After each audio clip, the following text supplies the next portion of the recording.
अस्सलामुअलैकुम जनाब, क्या हाल चाल है आप सबके। आप देख रहे हैं एजे इलेक्ट्रिक यूट्यूब चैनल और मेरा नाम आमिर है। प्यारे दोस्तों, आज की वीडियो है सोलर ट्यूबवेल के बारे में। आज की वीडियो ख़ास तौर पे हमारे किसान भाइयों के लिए है और इसी सिलसिले में मैं आज मौजूद हूँ जनाब पाकिस्तान के शहर चकवाल में।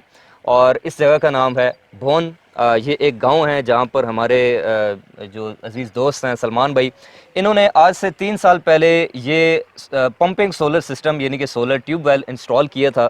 तो मैंने सोचा कि आखिर वो कौन सा सिस्टम है जो कि 3 साल गुजरने के बावजूद ना तो उसके पानी के प्रेशर में कमी आई है और सोलर पैनल्स की जो क्वालिटी है वो भी डिग्रेड नहीं हुई, और जो यहाँ पर इनके कस्टमर हैं वो भी काफ़ी हद तक मुतमईन हैं। तो इस पे एक वीडियो तो बनती है। तो हमारे वो तमाम दोस्त जो कि अक्सर वीडियोस के कमेंट्स में व्हाट्सएप के ऊपर पूछते रहते हैं कि भाई हमने गांव में फसलों को सैराब करने के लिए सोलर ट्यूबवेल लगाना है। जैसे कि आपको यहाँ पर भी मैं दिखाऊं तो जहाँ तक निगाह जा रही है गंदम भी उगाई हुई है इन्होंने जनाब। इसके अलावा जितनी भी जो सब्जियां हैं, गोभी लगी हुई है, इधर चने लगे हुए हैं, इसके अलावा प्याज लगा हुआ है, टमाटर लगा हुआ है। तो ये सारी की सारी जो फसल है ये इस सोलर ट्यूबवेल से जो है वो सैराब की जा रही है। यहाँ पर इन्होंने एक वाटर टैंक भी बनाया हुआ है जनाब। इसके अंदर इन्होंने मछलियां भी पाली हुई हैं। तो बड़ा एक गांव का देसी किस्म का माहौल है। तो आज की इस वीडियो में आपको सोलर ट्यूबवेल के बारे में और पंपिंग से रिलेटेड ये सारे कॉन्सेप्ट्स इंशाल्लाह क्लियर होने वाले हैं कि कितनी जमीन के लिए कितने किलोवाट का जो पंपिंग सोलर सिस्टम है वो रिक्वायर्ड होता है, वाटर टैंक का कितना साइज होना चाहिए, कौन सा VFD इन्वर्टर इसके अंदर लगता है, कौन से सोलर पैनल्स इसके अंदर लगते हैं। और इसके अलावा आज की डेट में 2023 में अगर आप सोलर ट्यूबवेल इंस्टॉल करना चाहते हैं अपनी ज़मीनों के लिए, फसलों को सैराब करने के लिए, तो उसके ऊपर आपकी कितनी लागत आ सकती है। तो सलमान भाई, सबसे पहले तो आप हमारी ऑडियंस को ये बताएं कि ये जो सिस्टम आपने 3 साल पहले लगाया था तो इसके अंदर आपने कौन कौन सी वो चीज़ें थी जिनका ख़ास ख्याल रखा था। क्योंकि अक्सर ऐसा होता है कि ख़ास तौर पे ये जो पंपिंग सोलर सिस्टम होता है सोलर ट्यूबवेल, क्योंकि जैसे ये सोलर सिस्टम भी एक बिज़नेस की शक्ल इख्तियार कर गया है, जैसे जैसे सोलर की अवेयरनेस आ रही है, तो अक्सर ये होता है कि इस तरह के सोलर सिस्टम के अंदर फ्रॉड के जो चांसेस हैं, क्योंकि ये सोलर सिस्टम ज़्यादा देहातों में इंस्टॉल होता है तो वहाँ पे लोगों को इतनी ज़्यादा अवेयरनेस नहीं होती A grade B grade panels की और इसके अलावा वायर्स की। और सोलर के अंदर जो क्वालिटी होती है उसका आम तौर पे लोगों को इतना जो है वो आइडिया नहीं होता। तो जो फ्रॉड करने वाले लोग होते हैं वो अक्सर लोगों को जो है वो चूना लगा देते हैं। और फिर ये होता है पहले कुछ अरसे के अंदर तो पानी का बड़ा अच्छा प्रेशर आ रहा होता है, लेकिन जैसे जैसे वक्त गुजरता रहता है तो सिस्टम के अंदर ख़राबी आ जाती है, या तो प्रेशर डाउन हो जाता है, इन्वर्टर ख़राब हो जाता है, या पैनल्स B ग्रेड होने की वजह से उनके सेल शॉर्ट हो जाते हैं। तो आखिर आपने यहाँ पर कौन कौन सी प्रोडक्ट यूज़ की थी कि 3 साल बाद भी आपका सिस्टम माशाल्लाह बेहतरीन चल रहा है। बिस्मिल्लाहिर्रहमानिर्रहीम। आमिर भाई, बहुत शुक्रिया, एक दफ़ा आपने दोबारा हमें अपने चैनल पर मदऊ किया और हमारे तवस्सुल से जो है ना आप ये लोगों में अवेयरनेस फैला रहे हैं। इसमें हम लोगों ने देखें बहुत सारे फैक्टर्स को कंसिडर किया है। क्वालिटी के फैक्टर को कंसिडर किए, हमने एनवायरनमेंट के फैक्टर को कंसिडर किया है।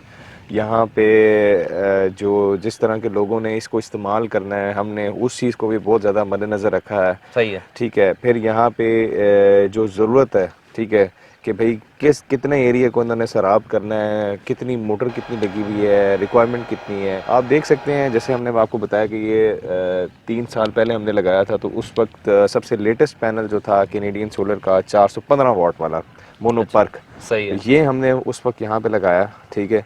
GI के इसमें स्टैंड्स लगे हुए हैं। ठीक है। रस्ट फ्री, अब आप भी देख लें, आप इसको अभी तक जंग नहीं लगा, जंग नहीं लगा इसको। ठीक है। और वायर जो है ना इसमें हम लोगों ने उस वक्त 10 mm की इस्तेमाल की थी, डबल PVC वाली। अच्छा। क्योंकि ये एक्सपोज रहनी थी और इस वजह से हम लोगों ने कहा कि इसमें हीट लॉस कम से कम हो। फिर हम लोगों ने इसको कंसील्ड किया है सारा। ठीक है। सही है। और फिर इसमें हम लोगों ने ये ज़्यादा इसमें जो है ना हम लोगों ने वो ये जो इसके पैड्स बनाए हैं, सीमेंट्स के जो पैड्स बनाए हैं, ठीक है, ये भी हम लोगों ने जो है ना इसको डबल मजबूती दी है। अभी आप हमारी ऑडियंस का जो सबसे मेजर जो सवाल होता है, तो मेरे पास इतने एकड़ ज़मीन है जी। तो आप मुझे ये बताएं कि इसको सैराब करने के लिए कैलकुलेशन क्या होगी कि कितने पैनल चाहिए, कितने किलोवाट की VFD चाहिए, और जनाब कितना खर्चा आएगा, मोटर कितनी होगी, बोर कितना गहरा होगा। तो ये ज़रा इन चीज़ों को आप एड्रेस कर दें। सबसे पहले तो जी मैं इस सिस्टम के उसके ऊपर आता हूँ कि ये वाला सिस्टम हमने कितना लगाया हुआ है। ये हमने जी टोटल 22 पैनल लगाए हैं 415 वाट वाले कैनेडियन सोलर के। पर्क टेक्नोलॉजी वाले आप देख सकते हैं। अच्छा, फिर उसके बाद यहाँ पे 2 मोटरें 3 HP की, 3.2 HP की मोटर हैं। अब मुझे याद नहीं है थोड़ा सा। ठीक है। ठीक है। और VFD हमने लगाई हुई है 4 kV की यहाँ पे। ठीक है। लॉरेंस कंपनी है, उसकी VFD लगाई हुई है हम लोगों ने यहाँ पे। ठीक है। और जो डिलीवरी आ रही है हमारी वो 1.5 इंच की डिलीवरी आ रही है। प्रेशर आप देख सकते हैं अभी तक अल्हम्दुलिल्लाह दोनों maintained मोटरों है। का अलग अलग दोनों मोटरों का अलग अलग आ रहा सही है, है। ठीक है। अब जो कैलकुलेशन पे बात आती है ना, वो कैलकुलेशन इस तरह आती है, तो इससे सबसे पहले हम लोगों ने ये देखना होता है कि हमारा जो बोर हुआ हुआ है, ठीक है, पहले हम लोगों ने उसकी पोजीशन देखनी होती है कि कितने फुट बोर है, पानी कितने फुट पे है, और फिर हम लोगों ने डिलीवरी कितने इंच की चाह रहे हैं, ठीक है, तो मोटर कितने एचपी की हम लोगों ने लगा दी, ठीक है। ये सबसे पहले जो डिपेंड करता है ना, ये बोर्ड के ऊपर डिपेंड करता है। अब मिसाल के तौर पे अगर आपके पास बहुत बड़ा एरिया है, ठीक है, बट आप एक ऐसे हिस्से में हैं जहाँ पे पानी नहीं है, ठीक है, तो वो कैलकुलेशन जो है ना फिर वेग हो जाएगी। आप ये तो डिज़ाइन कर सकते हैं कि यार आपको इतना ज़्यादा पानी चाहिए इसके लिए, ठीक है, लेकिन जब आपको वहाँ पे पानी नहीं मिलेगा तो उसकी एक कैलकुलेशन जो है ना वो थोड़ी सी ट्रिकी हो जाएगी। तो सबसे पहले आप अपने बोर की पोजीशन देखें कि बोर की क्या पोजीशन है। जब बोर की पोजीशन हमारे पास क्लियर हो जाए, फिर उसके बाद जो है ना फिर हम लोग नेक्स्ट स्टेप पे आते हैं कि अच्छा अब आपका इतना एरिया है। फिर ये भी डिपेंड करता है कि आपने क्या चीज़ लगाई हुई है।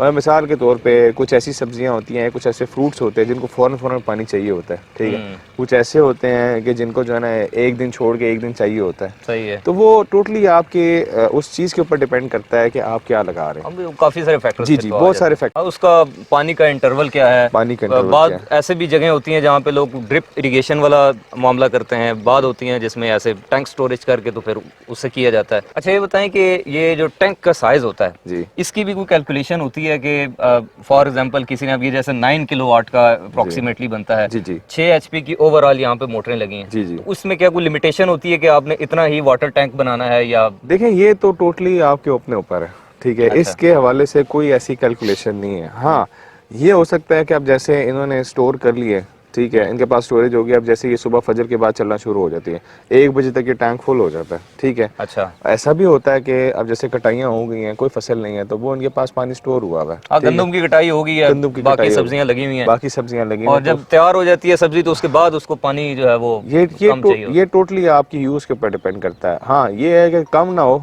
बेशक ज़्यादा हो जाए। अब जैसे ये टैंक आपके सामने है, ये 20 बाई 20 है, ठीक है, और इसकी जो डेप्थ है ये 6 फुट की है, ठीक है। है। ठीक है। ये इनकी यूज़ के लिए काफ़ी है। आप ये देख लें कि कितना बड़ा एरिया है। अच्छा, यहाँ पे मैं देख रहा हूँ कि इन्होंने इस टैंक के साथ एक और भी साइंस इन्वॉल्व की हुई है। नॉर्मली आपकी अपनी चॉइस है, इन्होंने मल्टीपल इसमें से आउटपुट्स निकाली हुई हैं, और वो पाइप जाके जो है वो इन्होंने अपनी जो ज़मीन है उसमें काफ़ी सारी लोकेशंस के ऊपर जो है वो बाहर निकाले हैं। तो यहाँ पे इन्होंने वॉल लगाया हुआ है, जैसे ही ये इसको खोलते हैं तो सारी लोकेशंस के ऊपर जो है वो पानी जाना शुरू हो जाता है। तो वो आपके अपने इस्तेमाल के ऊपर है कि आप उसको कैसे इस्तेमाल कर सकते हैं। अच्छा सलमान भाई, एक और चीज़ जी जो मैंने ऑब्जर्व की जी है जी अपने तौर पे, वो ये है कि जब हम सोलर ट्यूबवेल देखते हैं नॉर्मली देहातों के अंदर लगा होता है फसलों को सराब करने के लिए, तो उसके ऊपर ज़्यादातर लोगों ने मूवेबल स्ट्रक्चर बनाया होता है जी ताकि वो सुबह और शाम में सूरज की डायरेक्शन को देखते हुए मैक्सिमम पानी का प्रेशर हासिल जी कर जी। सकें। तो वो कौन सी जगह है जहाँ पर मूवेबल लगाया जाता है, और कौन सी साइट्स हैं जिसके ऊपर इस तरह से नॉर्मल स्ट्रक्चर के ऊपर जो है वो ये सिस्टम लग जाता है? अच्छा आमिर भाई, दो चीज़ें हैं। देखें, मूवेबल स्ट्रक्चर जो होता है ना वो हमेशा ज़मीन पर लगाया जाता है, ठीक है। ठीक है। और ये तो हमारे पास छत वेकेंट थी तो हमने लगा दिया। अब ये भी हमारे ज़रूरत के ऊपर डिपेंड करता है। अब जैसे वो कहते हैं कि जी अब जिस तरह 4 बज रहे हैं, ठीक है, अब हमारा ये स्टैटिक एंगल है, ठीक है। बिल्कुल।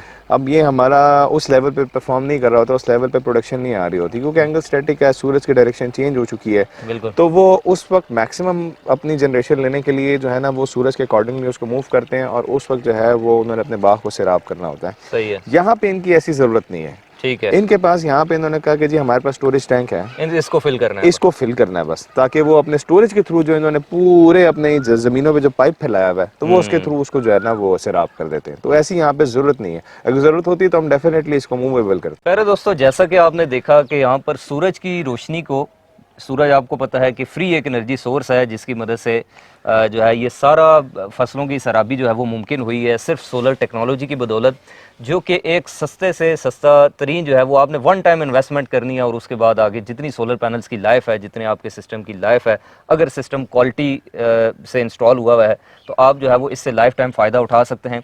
इसकी जगह अगर आप वापडा की बिजली यानी कि ग्रिड की बिजली को इस्तेमाल करते हुए मोटरें चलाएं, या फिर कुछ लोगों ने पीटर इंजन लगाए होते हैं जिसमें जो है वो डीजल डालते हैं और फिर उस तरह से पानी जो है वो निकाला जाता है, तो वो भी आपको पता है कि डीजल कितना महंगा हो गया है, फिर बिजली भी बहुत महंगी हो गई है। तो उसकी जगह अगर आप सोलर के ऊपर शिफ्ट करते हैं तो ये आपको काफ़ी जो है वो इससे फ़ायदा हो सकता है, काफ़ी आपकी बचत हो सकती है और लॉन्ग टर्म एक इन्वेस्टमेंट है। तो सलमान भाई ये बताएं कि 3 साल पहले ज़ाहिर है जब ये सिस्टम लगा होगा तो उस वक्त तो इतने सिस्टम की तकरीबन 5-6 लाख से ज़्यादा कॉस्ट नहीं आती थी।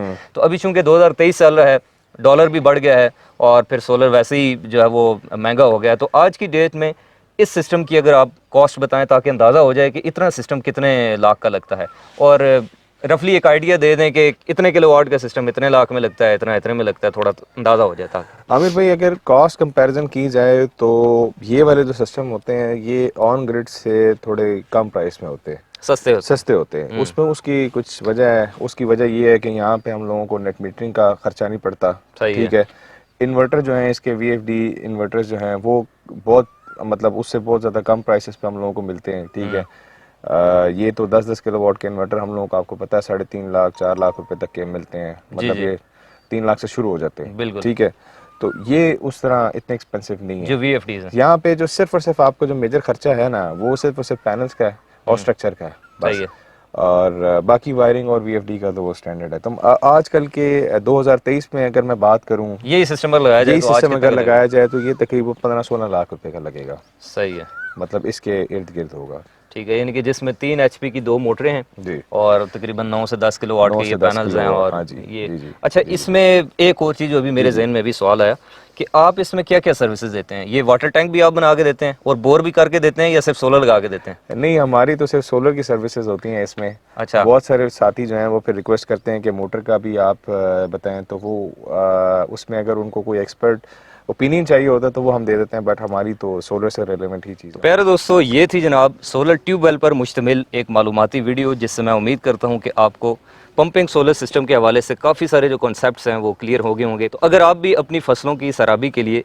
सोलर सिस्टम इंस्टॉल करना चाहते हैं या फिर मालूमात लेना चाहते हैं, कैलकुलेशन करवाना चाहते हैं और ये सारी सर्विसेज अवेल करना चाहते हैं, तो सलमान भाई का जो कॉन्टैक्ट नंबर है और इनकी कंपनी की तुर्मस एनर्जी की जो डिटेल्स हैं वो आपको वीडियो के डिस्क्रिप्शन में भी प्रोवाइड कर दी हैं और इसके अलावा आपको स्क्रीन के ऊपर भी शो हो रही हैं। इनका ऑफिस है बैरिया टाउन के अंदर, जिसका एड्रेस भी आपको जो है वो प्रोवाइड कर दिया है मैंने। आप ऑफ ग्रिड, ऑन ग्रिड और हाइब्रिड सोलर सिस्टम जो कि रेजिडेंशियल होते हैं या फिर कमर्शियल होते हैं, उनके अलावा अगर आप सोलर ट्यूबवेल्स की सर्विसेज भी लेना चाहते हैं इनसे, तो आप इनसे रब्ता कर सकते हैं।